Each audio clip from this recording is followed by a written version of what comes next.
We've all seen the stories covering the VA scandal in the mainstream media. Well, tonight I have Kristen Megan.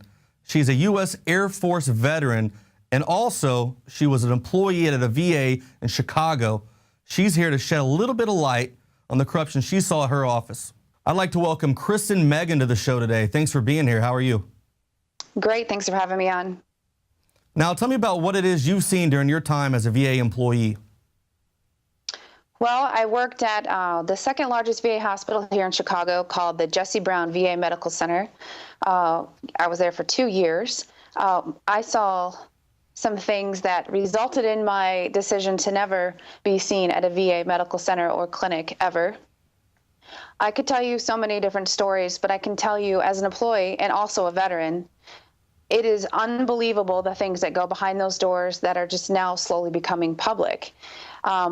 One of the biggest issues with the VA care is the fact that we all know there's a rise in suicides and anxiety and depression. And instead of actually treating the underlying issues through new technologies, they just hand out pills.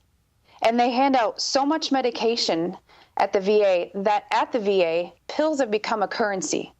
And veterans get arrested or they get detained because it's federal property because they're just handed out these pills. I mean, I have a back problem. I could go to the VA right now and probably get a 3-month supply of Vicodin. In the private industry, that won't happen. And I really believe that they rely on veterans being addicted because they go to what's called the addiction clinic, where they receive funding per head. So it's almost like creating a customer, a repeat like lease customer, let's not treat the issue. Let's just hand out pills like candy, not explaining the side effects. And then you know that they're just going to keep coming back. And what a lot of people don't understand is that the pharmacy is the cash cow of a hospital. From the pharmaceutical reps, from the funding that they get from the government, that's where a large majority of hospital funds come from, is the pharmacy, which is why they're handing this out like candy. What was your exact position there? What was your job at the VA? I was a GS-12 in the position of an industrial hygienist and an environmental specialist, also known as what they called GEMS, which was Green Environmental Management System. So I ensured compliance with EPA and OSHA and the Joint Commission standards. So employee and patient safety and health. So in your opinion, the veterans there were just treated horribly all around? Oh, absolutely. One of the most sad things that I saw working at the VA was the fact that they had an agreement with local colleges. And no disrespect to people who are trying to learn and practice in the medical field, but unless you're licensed, and I have a serious medical issue that was an incentive for me to be in the military, the last thing I want is some young, inexperienced person experimenting on me like a guinea pig. So you would go to an appointment and you would literally be seen by a college student and just kind of be treated as if this is a volunteer area, for them to just kind of hit or miss with your medical care. Yeah, someone I spoke to day before yesterday said the exact same thing, that they were bringing in college students on weekends to kind of run the hospital. Yes, like I said, there's funds that come in by having an agreement to allow those people to gain a residency there. And what happens is they have an agreement where they'll eventually get transitioned once they're licensed to be hired on as full-time. Now, I mean, personally, if I want to get seen for an issue, I would like to know, I research all my physicians, and there's just no way I would go and see someone who isn't fully licensed, has no reviews because they don't have an established background. I understand there needs to be on-the-job training, but there should be oversight by an attending physician. Now, you said you do not go to any of these VA clinics anymore. Oh, no. So what are you doing with the money you get for compensation from your disability? Yeah, I do get a monthly VA disability compensation, and that money is what pays for my health care and my co-pays.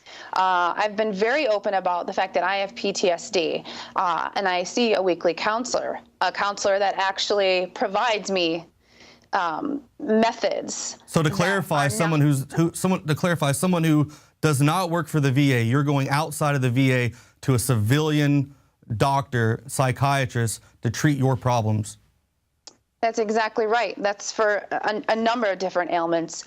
But yes, I use those funds to pay for my co-pays in certain things that my insurance actually refuses to pay because I do have a full-time job, because they say that it should be taken care of under the VA. because it's a pre-existing condition. However, I pay out of pocket, you know. I could be using that money that I get from my VA disability, saving it and maybe saving it up for like my child's future or college funds. But unfortunately, that goes straight to my medical care. Now, yesterday we talked, and in your opinion, were the medications being prescribed to soldiers for their benefit, or was there some kind of ulterior motive? You said the doctors were lining their pockets to kind of make money off of that. Yeah, absolutely not. Those medications are not handed out for the best care, or I mean, for the benefit of the patient or the veteran. Because anyone who is current on recent medical studies, especially when you're talking about mental health disorders, medication is a last resort. But in the VA, it is the first resort. And to make matters worse, unless you are an immediate a danger to your own hazard, like you're suicidal, you can wait 4 to 6 months to get an appointment at the VA. And a lot of times they have these outlying clinics where you go and it's a teleconference. So you're waiting, 90 to 120 days for a teleconference, not even someone that will look you in the face and, make you feel like you matter rather than being a number. How long were you an employee at the Veterans Affairs Center? I was employed at the VA for 2 years as a GS-12. As a GS-12, and during that time, you saw a lot of bad things. Did you ever bring up those things to, the chain of command and ask them about what it is you saw? Or did they just kind of tell you to hush, hush, be quiet, and keep that to yourself? Definitely. And this is kind of a twofold answer because I am also a veteran. And one of the main issues that I saw was the fact that as a female, I left in 2012. In 2012, you'd think the government would figure out that there's a lot of female veterans. This isn't a new thing. And working at the VA, I was ahead of a lot of councils. I was a chairperson on numerous councils related to safety and health. And my only choice for getting my female care needs met was to be seen by someone that sat on my council, which was completely uncomfortable and I refused to do. But there are no programs in place like there is compared to the men for the female veterans. And I brought this up, and basically excuses are made. And what really, really bothered me and kind of pushed me to my resignation was the fact that, and not so many words, in subliminal ways, women are treated like we're not as important as veterans. You'll hear in the PTSD community, oh, if your PTSD is not combat related, you should get behind the line because, your issues aren't as serious. And the VA pushes that culture. And instead of creating equality or equal care regardless of gender, it's not happening because more funds come in taking care of the large populace, which is male. And anytime I report things like that, there's definite retribution. I had a director who, in the end, had it out for me, which led to me leaving. Wow, that's pretty crazy to hear. Now, when you were working there, did you notice a difference in treatment between civilian employees and veteran employees? I heard in recent reports from a couple of people I talked to, they said that because they were veteran employees, they didn't get as much pay and they didn't get vacation time like civilian employees did, and they were treated more like children. I can agree with that. A lot of people know that anytime that you are a veteran and also a disabled veteran, you using USA Jobs or the system to hire federal employees, veterans can get a preference. But that preference does not automatically mean that you trump someone that has more experience. And in my case, because I am younger and I did have a higher position, I definitely was treated as if I was straight out of high school. I was not looked at as a subject matter expert. And people who had less credentials than me, who were maybe older or regular civilians, they had better promotions, better ratings, better chances at bonuses, because I think that there's this stigma that if you're a veteran and you work at the VA, you were just a shoo-in. It was just a free ride. And, I can say at some of the low-lying positions administratively, maybe that's applicable. But as you move up, you can't just fudge numbers. You have to have the resume. And definitely civilians are treated better than veterans. I would agree with that 100%. Yeah, my experience, I went to the VA in Austin the other day and just, switching my coverage from the VA Center in South Carolina to here, the guy at the front at the eligibility counter immediately messed my name up in the system It blocked everything. I wasn't able to see a doctor or anything like that. And then I was told, because I was throwing up blood, that it was an urgent issue, but I had to wait until the end of July to be seen because of their mess up and the fact that they just weren't prepared to take that on at the time. That's absolutely ridiculous. I'm sorry you had to go through that, and that's actually a systemic issue. I don't mind sharing my short personal story. I have a slip disc in my back, and actually I was with the hospital director, and we were doing an inspection of the hospital, and I immediately was in so much pain that I collapsed to the ground. I could barely move. I just had pain all over my body because of my spine. And he said, you need to get over to ortho, go to orthopedic clinic. And I had somebody escort me there. And I think this was in the month of May. And I'm in tears. I'm sweating because I'm in so much pain.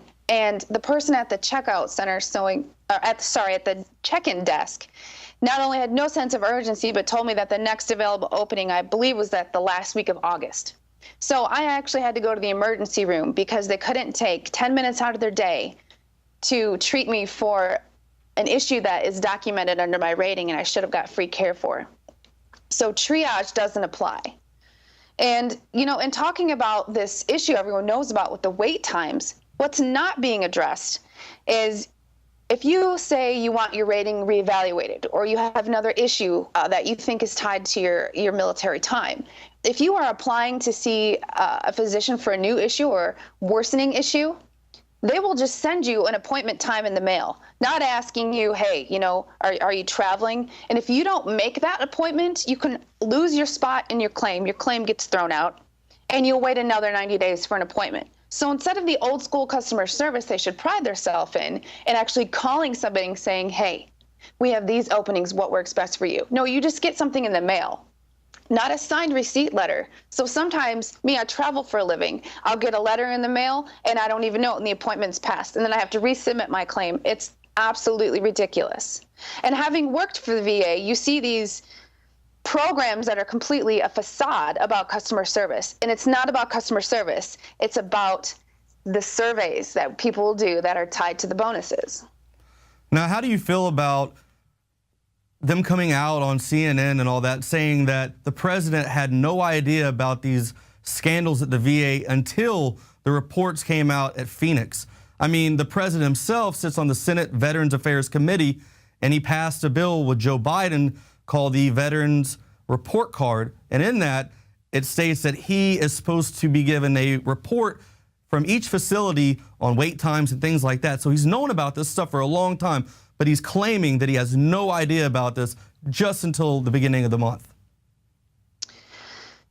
I'm on the fence about that, because why he should have investigated, especially if he's sitting on that type of committee, as someone who has pursued IG complaints and pursued numerous complaints working at the VA and as a veteran, to see how those get pushed to the wayside and never make it past maybe the second tier of the investigation because it's very biased.